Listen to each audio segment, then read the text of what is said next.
नमस्कार, बहुत स्वागत है आप सभी का स्पेशल बुलेटिन प्रदेश का प्रश्न में। मैं आपके साथ अस्मिता दुबे और आज बात करेंगे माओवाद का प्रवेश द्वार बंद। जी हां, छत्तीसगढ़ में नक्सलियों के खिलाफ सुरक्षा बलों का अब तक का सबसे बड़ा ऑपरेशन चल रहा है। यहां सुरक्षा बलों के 10,000 नक्सलियों के खिलाफ मोर्चा संभाले हुए हैं। बताया जाता है कि जवानों ने हिडमा समेत कई बड़े नक्सली नेताओं को घेर रखा है। करेगुट्टा ऑपरेशन के बीच एनडीटीवी की टीम ने सुकमा जिले में स्थित कुख्यात नक्सली हिडमा के गांव पुवर्ती का रुख किया। यहां पहुंचने पर देखा कि गांव वाले गांव छोड़कर कहीं जा चुके हैं। वहीं नक्सली हिडमा का घर खंडहर में तब्दील हो चुका है। देखते हैं एक रिपोर्ट।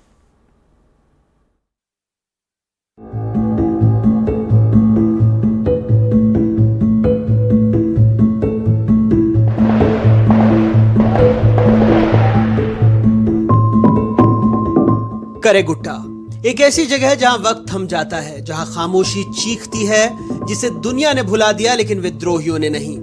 यह है काली पहाड़ियां करेगुट्टा की। छत्तीसगढ़ और तेलंगाना की सरहद पर ऐसी परछाइयां जहां सूरज भी शाम 4 बजे के बाद लौट जाता है। एक ऐसा किला जो पत्थरों से नहीं, खौफ से बना है।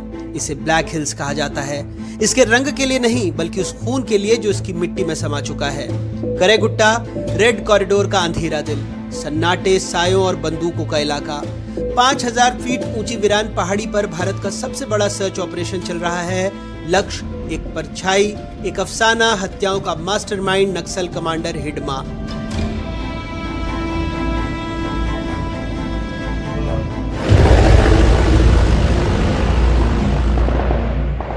कुछ दिनों से जंगलों में सिर्फ गोलियों की गूंज और रेडियो कमांड्स की आवाजें हैं। सुरक्षा बलों ने साल का सबसे बड़ा सर्च ऑपरेशन शुरू किया है, ऑपरेशन संकल्प। हर चट्टान के नीचे आईईडी, हर पगडंडी पर बारूदी सुरंग, ऊपर से निगरानी करते नक्सली स्नाइपर। और यह है बटालियन नंबर 1, माओवादियों की सबसे खतरनाक यूनिट, जिसकी कमान खुद हिडमा के पास थी। करेगुट्टा की पहाड़ियों में एक विशाल गुफा मिली, इतनी गहरी कि हजारों लोगों को निगल जाए। कोई गूंज नहीं लौटती, कोई रोशनी नहीं बचती। एक आदर्श गड्ढा, एक प्राकृतिक किला जहां Naxal battalion number 1 LMG AK-47 SLR INSAS rifles और ग्रेनेड लॉन्चर्स के साथ शायद महीनों बैठते थे। इस गुफा के पीछे गुप्त सुरंग चट्टानों को चीरती हुई निकलती है। पहाड़ के दूसरी ओर चुपचाप बाहर आती एक भूतिया रास्ता, भागने वालों के लिए, तलाश करने वालों के लिए जाल।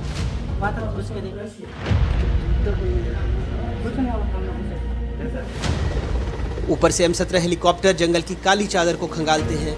नीचे जवान 44 डिग्री की गर्मी में पसीने से लथपथ चढ़ाई करते हुए कम होते ऑक्सीजन में सांसें लेते हैं। एक गलत कदम, एक अदृश्य आईडी का खतरा। ये एक शतरंज की बिसात है और हर खानों में बारूद बिछा है। जो सबसे बड़ा नक्सल ऑपरेशन चल रहा है छत्तीसगढ़ और तेलंगाना के बॉर्डर में पहाड़ी पर, उस पर भी एक जानकारी लिए हैं और हम धन्यवाद देना चाहेंगे हमारे सुरक्षा बल के जवानों को, जो 44 डिग्री गर्मी में भी और पत्थरों के बीच में, वहाँ पर पहाड़ी में पेड़ पौधे भी नहीं है, छाया भी नहीं है, पानी की भी व्यवस्था नहीं है, वहाँ पर मोर्चा संभाले हुए। ये सिर्फ पहाड़ नहीं है। करेगुट्टा, कोटापल्ली, पुजारी, कांकेर, धर्मावरम, नाम्बी की पहाड़ियों की रेखाएं मिलकर एक अभेद्य किला बनाती हैं। नक्सल किला। 2000 से ज्यादा हथियारबंद विद्रोही हिडमा, देवा, दामोदर, आजाद जैसे कमांडर इन जंगलों में सांस लेते हैं। दशकों तक उन्होंने इस अंधेरे पर राज किया, उसका इस्तेमाल किया, उसी में जिए, खुद अंधेरा बन गए। और अब सरकार दरवाजा खटखटा रही है, शब्दों से नहीं, युद्ध से। भारत के नक्सल विरोधी इतिहास का सबसे बड़ा अभियान। 10,000 सुरक्षाकर्मी, हर कदम दर्ज, हर सांस गिनी गई। लेकिन 280 किलोमीटर लंबे इस जंगल में अभी शिकारी कौन है और शिकार कौन, ये समझना मुश्किल हो रहा है। बस्तर की लड़ाई अब आखिरी अध्याय में प्रवेश कर चुकी है। कुछ माओवादी ढेर हो चुके हैं, लेकिन हिडमा अब भी भीतर है, घिरा हुआ, एक जिंदा भूत, जीवन और मृत्यु के बीच फंसा। अब सिर्फ 2 रास्ते, आत्मसमर्पण या करेगुट्टा की किसी चोटी पर चलती गोली। हिडमा को समझने हम पुवर्ती गांव पहुंचे। यही है हिडमा की जन्मभूमि। 1 साल पहले तक यहाँ आना नामुमकिन था, लेकिन फरवरी 2024 में CRPF कैंप बनने के बाद डर कम होने लगा है। इस वक्त हम मौजूद हैं हिडमा के गांव पुवर्ती में। 1 साल पहले यहाँ पे CRPF का कैंप स्थापित किया गया। उसके बाद से यहाँ पे पहुँचना मुश्किल हुआ, लेकिन उसके पहले यहाँ आना बेहद मुश्किल हुआ करता था। और हिडमा का गांव कहलाता है ये पुवर्ती, और हम उसके घर के सामने मौजूद हैं। जब वो माओवादी नहीं बना था, और इसी घर में कहते हैं कि वो रहा करता था, जो मिट्टी के घर थे, लकड़ी के छज्जा लगे हुए हैं, लेकिन वो धीरे धीरे करके ये टूट गया। ये सामने जो है उसके परिवार के सदस्य इस वाले घर में रहा करते थे, लेकिन जब से सीआरपीएफ कैंप बना और उसके बाद से उनके परिवार के लोग यहाँ से चले गए। अब कहाँ गए ये पता नहीं, लेकिन ये है कि आप देखिए कि ये घर है और यहाँ पे जंगल का इलाका है, यहाँ पे ताला लगाना, दरवाज़ा होता नहीं है, तो यहाँ पे रस्सी से इस दरवाजे को बांधा गया है, घर के अंदर सामान होगा। तो ये हिड़मा के परिवार का घर है और ये जो टूटा हुआ घर है ये हिड़मा का घर है। अब यहाँ पे पहले जैसी वैसी स्थितियाँ नहीं हैं कि लोग यहाँ पे पहुँच नहीं पाते हैं, लेकिन कुछ हम जैसे जो जर्नलिस्ट हैं वो यहाँ पे कभी कभी पहुँच जाते हैं, क्योंकि क्या स्थितियाँ हैं, क्योंकि हम इसलिए यहाँ पे पहुँचे हैं क्योंकि कर्रेगुट्टा की पहाड़ियों में जो ऑपरेशन लॉन्च किया गया है और उसमें हिड़मा के घिरने की बात कही गई है। यही वजह है कि हम उसके गांव पहुंचे और यहाँ पर हम ये दिखाने की कोशिश कर रहे हैं कि जिस घर में वो रहता था उसके क्या हाल हैं और गांव के क्या हाल हैं। क्या दीदी अपने इधर टीवी लगी है? टीवी नहीं लगी? अब इनको लैंग्वेज की दिक्कत, क्योंकि यहाँ की जो गांव की ये महिला दिख रही है काम कर रही हैं, और ये नल लग गया है, नल जल जीवन मिशन का नल, पानी आता है, पानी नहीं आता है। इनको हिंदी नहीं आती क्योंकि इधर के लोगों को था नहीं। यहाँ पे आप ये देखें कि ये टीवी लगी हुई है। अभी इस गांव में सिर्फ ये महिलाएं, कोई नज़र नहीं आ रहा है और इनसे बात करना भी मुश्किल क्योंकि इनको हिंदी समझ में नहीं आती। गांव के लोग कुछ आते हैं यहाँ पे वो देखने, टीवी देखते हैं कुछ गांव के लोग आके? टीवी चलती टीवी चलती है नहीं, वो हम भी नहीं समझ पा रहे हैं क्योंकि यहाँ पे कोई ट्रांसलेटर भी नहीं। जो बच्चे दिख रहे थे, एक देखिए छोटा सा बच्चा दिख रहा है और इस गांव में पूरा देखें कि चारों तरफ सन्नाटा, एक छोटा सा बच्चा उधर सामने मुझे नज़र आ रहा है। इसके अलावा कुछ और भी तस्वीरें कि गांव में कहें कि लाइट पहुंची, गांव की ये पहली टीवी है, यहाँ के पूरे गांव के जो लोग हैं वो आके यहाँ पे देखते हैं, लेकिन अभी की स्थिति में यहाँ पे कोई नज़र नहीं आ रहा है। ये इलाका एक समय नक्सल भर्ती का गढ़ था। अब यहाँ रोशनी, सड़क और स्कूल है, लेकिन हिडमा वो अब भी बाहर है, जो बचपन में ही नक्सली संगठन में भर्ती हो गया। हिडमा धीरे धीरे ऊपर चढ़ा। एरिया कमेटी से डीवीसीएम, फिर दंडकारण्य विशेष जोनल कमेटी तक। टिकलगुड़ा में उसने ऐसा हमला किया जिसने पूरे देश को झकझोर दिया। 21 जवान शहीद। एक रात जिसने हिडमा को भारत का सबसे वांटेड बना दिया। 1 करोड़ का इनाम घोषित हुआ। जो घात लगाकर हमला करने वालों का आर्किटेक्ट है, गुरिल्ला युद्ध का नया गुरु, पीजेएलए बटालियन 1 का कमांडर, अब नक्सली नेतृत्व ने उसे सेंट्रल कमेटी में जगह दी है। सीआरपीएफ के कैंप लगने के बाद हम लोग गांव वालों को medical support, civic action programme उनके लिए करते हैं और जो भी गांव वालों को कोई समस्या होती है तो वो हमारे कैंप में आते हैं और हमसे जो भी संभव मदद है उनको की जाती है और उनकी सामान्य काउंसलिंग और उनका स्किल डेवलपमेंट के लिए भी हम लोग काम करते हैं। जैसे लोगों के लिए साइकिल बांटना, सिविक एक्शन प्रोग्राम में विभिन्न हाउस होल्ड की चीज़ें बांटना, ये सभी चीज़ें हम लोग बांटते रहते हैं। अच्छा, अब पहले ये चर्चाएं होती थी कि लोग डरते हैं सुरक्षा बलों से, अब क्या परिस्थितियां बदली? लोग जैसे आप हेल्प कर रहे हैं, जब किसी की भी हेल्प करें हम तो वो धीरे धीरे उसका विश्वास जो है ना वो बिल्डअप होता है। तो अब क्या स्थितियां हैं? लोग आपसे स्वतः मिलने आते हैं, बात करके अपनी हम तो ये नहीं कहेंगे कि सुरक्षा बलों से गांव वाले डरते थे, ऐसा कभी नहीं था। वो सदैव हम लोगों से सीआरपीएफ का संबंध गांव वालों से बहुत अच्छा रहा पूरे एरिया में। ये जरूर था कि नक्सली उनके ऊपर दबाव डालते थे कि वो सुरक्षा बलों के पास न जाए, तो हम लोग पूरी तरफ से गांव वालों के साथ रहते हैं, गांव वाले हमारे साथ रहते हैं, पूरी कोशिश रहती है। और हमारा अपने ट्रैक रिकॉर्ड में आप देखेंगे कि हम लोग पूरे गांव वालों के साथ रहते हैं। गांव वाले हम लोग को उससे जब भी जरूरत पड़ती है मदद के लिए आते हैं और हम कोई समस्या, यदि उनको जानकारी भी मिलती है कि किसी कोई समस्या है तो हम लोग भी उनके पास तक पहुंचते हैं और जो भी मदद संभव है देने की कोशिश करते हैं। सरकार कहती है माओवाद 31 मार्च 2026 तक खत्म हो जाएगा, लेकिन इन पहाड़ियों के भीतर सच्चाई उस तारीख को चुनौती देती है और गोलियां एक अलग कहानी लिखती है। किसी भी युद्ध का अंत जानने से पहले उसकी शुरुआत समझनी होती है। इसलिए हम भद्रकाली भी आए, वो गांव जहां से नक्सलवाद ने छत्तीसगढ़ में प्रवेश किया। कहा जाता है कि छत्तीसगढ़ में जब माओवाद पहुंचा तो छत्तीसगढ़ में माओवाद किस रास्ते से पहुंचा, ये सवाल उठता है। तो हम आपको बताते हैं कि छत्तीसगढ़ में जो पहली बार माओवादी पहुंचे तो वो इसी रास्ते से पहुंचे और ये तेलंगाना बॉर्डर का इलाका है। और इस वक्त हम जहाँ खड़े हैं ये तेलंगाना है और यहाँ से अगर आप 50 मीटर दूर जाएंगे तो वो छत्तीसगढ़ बॉर्डर लग जाएगी। तो यहाँ तेलंगाना की बॉर्डर शुरू होती है और जो पुल जो सामने दिख रहा है, जो गाड़ी जाती नज़र आ रही है, और जो पुल जो समाप्त होगा वो छत्तीसगढ़ की बॉर्डर होगी। यहाँ से ही जब माओवाद का उदय हुआ और माओवाद जब देश में बढ़ रहा था, तो उस समय माओवादियों की जो एक टीम थी या एक बटालियन थी, उसने इसी इलाके से छत्तीसगढ़ में एंट्री की और छत्तीसगढ़ के यहाँ पहुँची। और जो मेरे पीछे की जो पहाड़ी आप देख रहे हैं, ये घना जंगल है, और इसी घने जंगल के बाद जो है ना छत्तीसगढ़ है, और इस तरफ का जो जंगल है वो आप देखें वो तेलंगाना का जंगल है। और जो मुठभेड़ चल रही है, सबसे बड़ी मुठभेड़ जिसे कहा जा रहा है कर्रेगट्टा की पहाड़ियों में, और उसी के लगा हुआ ये इलाका है। और जो ये पूरा इलाका है, ये 30% कहा जाता है कि तेलंगाना में है और 70% बीजापुर के इलाकों में है। और ये सरहदी इलाका है जहाँ पे इस वक्त हम मौजूद हैं, और हम ये बताने की कोशिश कर रहे हैं कि माओवाद अब तो आखिरी स्टेज पर पहुँचता नज़र आ रहा है, और उसके खात्मे के लिए एक बड़ा ऑपरेशन चल रहा है।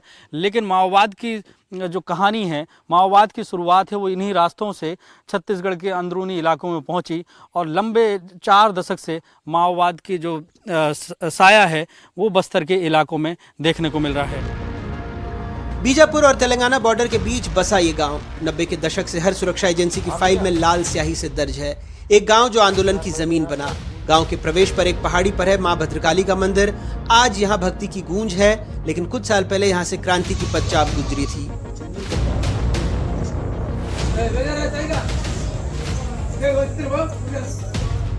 ये भद्रकाली माता का मंदिर है। अजय, भद्रकाली इलाके से माना जाता है कि नक्सली जो है छत्तीसगढ़ आए थे, तेलंगाना महाराष्ट्र से होते हुए। क्या सुना आपने, क्या लोगों से बातें होती थी जब आप छोटे थे?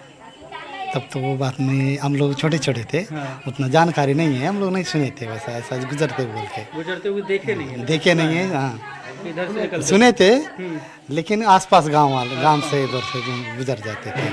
तो कभी ये घटनाएं हुई हो यहाँ पे हाँ। जब आप छोटे थे? हाँ, छोटे छोटे थे। क्या घटना हुई यहाँ पे? फायरिंग चला था। कहाँ पे? ये ताना के पास, ताना पुराना ताना यहाँ पे था। कहाँ, यहाँ नीचे? हाँ, ये नीचे मेला बैठता है, वहाँ पे था। वहाँ पे था। हाँ तो आपने सुनी थी गोली की आवाज़? जी, सुने थे। तो क्या हुआ था वहाँ पे? कुछ किसी को कुछ नहीं हुआ। किसी को नहीं? तो फायरिंग करके भाग गए? फायरिंग करके भाग गए। तत्काल लाइट भी आ गया था, उतना 10-15 दिन तक के लाइट नहीं था, लाइट आ गया था। अच्छा, लाइट को देख के भाग गए उन लोग। अच्छा, रात में किए थे क्या? रात में किए थे। थाने में? हाँ हाँ जी। और कोई इनकाउंटर हुआ हो यहाँ पे आसपास, याद है कोई? चंदूर 5 किलोमीटर की दूरी, हाँ, चंदूर के आसपास। तो क्या हुआ था उसमें? माओवादी मारे गए थे? आम आदमी मारा गए थे। पुजारी की यादें आज भी उस सन्नाटे को महसूस करती हैं जब जंगल में बंदूकें बोला करती थीं। गांव के सबसे बुजुर्ग रिटायर्ड पोस्टमैन कुरसाम इंकैया पहले बात करने से मना किया, फिर चुप्पी टूटी और जबान से निकली इतिहास की सच्चाई। चुपके जंगल से आते थे, गाँव वालों को बुलाते थे, हम तुम्हारे लिए आए हैं, तुम्हारे जो भी सुख दुख है हम लोग को बताओ, हम तो दूर करेंगे, ऐसा बोल के लोगों को भड़काते थे। उस समय ये यहाँ पुलिस भी नहीं थी, तो उस समय जंगल में बुला करके बैठक करवाते थे। तो डर के मारे लोग जाते थे? तो डर के मारे कभी आप भी गए क्या? गया हूँ। गए? तो आपसे कभी कुछ बोला हो? उस समय एक घटना मेरे हाथ में ऐसा घटे थे कि वो आके उनके नाम से यहाँ जंगल कटाई होता था, तो हम फॉरेस्ट वाले इधर अंदर तक नहीं आते थे। अच्छा। तो उन लोग उनके आड़ में ये गांव वाले सागौन जड़ काट के इधर आंध्रा में भेजते थे। अच्छा, यहाँ के लोग? जी, यहाँ मतलब सागौन काट के आंध्रा भेजते थे नक्सलियों के नाम पे? जी। तो फिर तो उसको उस समय उस काम को रोकने के लिए मैं कोशिश किया। अच्छा। तो ये गांव वाले मेरे नाम डाल दिए उसमें। तो जंगल में बुलाए और मेरे साथ में 3 और 2 लोग गए थे। अच्छा। तो पूछे तुमने ये कटाई होने से रोका है क्या? हाँ, रोका हूँ, अभी तो कट जाएगा तो बाद में हमको दिक्कत जाएगा ना, इसलिए हमारे लोगों को समझाने की कोशिश करने के लिए मैं रोकवाया। तो उनका नुकसान कितना हो तुम दोगे, ऐसा बोल दिए थे। तो अब नुकसान को रोकने के लिए मैं कोशिश किया, तो फिर मेरे को नुकसान भरने के लिए बोल रहे थे हम लोग। अच्छा, कितना नुकसान भरने को उस समय बोल रहे थे? अब जंगल जो भी मतलब वो नक्सली ही कटवा रहे थे जंगल? नहीं, उनकी आड़ में गांव वाले काट गांव रहे थे, वाले काट काट रहे थे रहे उनकी थे। आड़ में। जी। तो नक्सलियों ने फिर आपको बुलाया बुलाया। हाँ। तो गांव वालों को नुकसान भरो बोले। तब गांव वालों को नुकसान मैं कहाँ से भरूं, वो सोच रहा था। और कितना नुकसान हुआ, अब लोगों से पूछे तो इतना नुकसान हुआ बोल कर गाँव वाले खड़े हो गए थे।